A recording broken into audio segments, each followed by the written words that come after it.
የፌዴራል ጠቅላይ ፍርድ ቤት በስሩ በሚገኙ 35 የመጀመሪያ ደረጃና ከፍተኛ ፍርድ ቤቶች የስማርት ኮርት አገልግሎትን ስራ አስጀመረ።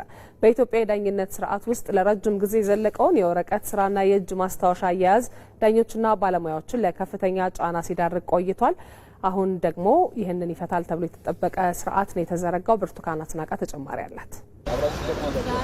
በቴክኖሎጂ ያልዘመነው የዳኝነት ስርዓት ተገልጋዮችን ለእንግልት ከመዳረጉ ባለፈ በዳኞችና በፍርድ ቤት ሰራተኞች ላይ ጫና ሲያሳድር ቆይቷል። በየቀኑ የሚታዩ በመቶዎች የሚቆጠሩ የክስ መዝገቦችን በእጅ መመርመርና ረጅም ሰዓታትን በከፍተኛ ውጥረት ውስጥ ማሳለፍ በፍትህ ባለሙያዎች ላይ ከባድ የጤና ችግር ከመፍጠሩም በላይ በችሎት ውሎዎች ላይ የመደማመጥ እንቅፋትና የፍትህ ቅልጥፍና ላይ ፈተና ደቅኖ ቆይቷል። በአንድ መዝገብ ላይ እስከ 150 ምስክር የሚሰማበት አጋጣሚዎች ነበሩ። በተለይ ትሪያል ኮርት ላይ ድምጽ ይቀዳና በሰው ኃይል ፓውዝ እያደረጉ ሲጽፉ ነበር። ያ ደግሞ በጣም ታይም ቴኪንግ ነው፣ ጊዜን የሚጠይቅ ነበረ።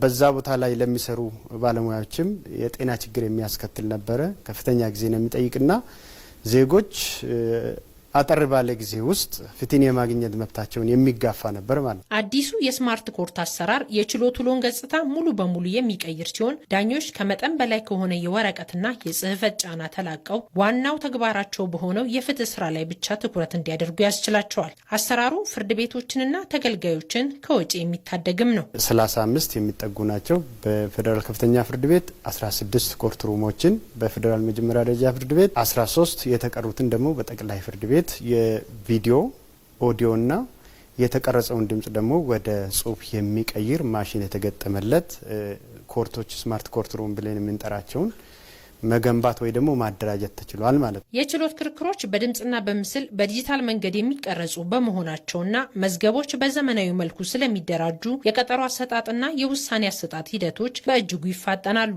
ይህም በፍርድ ቤትና በተገልጋዩ ማህበረሰብ መካከል ያለውን የመተማመን ክፍተት ሙሉ በሙሉ እንደሚያስቀር ታምኖበታል። አልተሰማውም፣ ዳኛ እኔ የተናገርኩትን ነገር በደንብ አልመዘገበልኝም፣ የምስክርነት ቃል ተሰጥቶ ነበር በአግባቡ አልተገለበጠም፣ አልተሰማም የሚሉ ቅሬታዎች ይሰሙ ነበር። ከዚህ በፊት ላውንች ያደረግናቸው ማሽኖች ግን ምንድነው የሚያደርጉት? በኦዲዮ ያስቀምጣሉ፣ በቪዲዮም ያስቀምጣሉ። መጀመሪያ ላይ የተቀዳውም ደግሞ ወደ ጽሁፍ የሚቀየረው ኤዲት አይደረግም ማለት ነው። ስለዚህ ማንም ቅሬታ ያለው ሰው ቢኖር ቀጥታ ከኦሪጂናል ሶርሱ ማግኘትና ማጣራት ይቻላል ማለት ነው።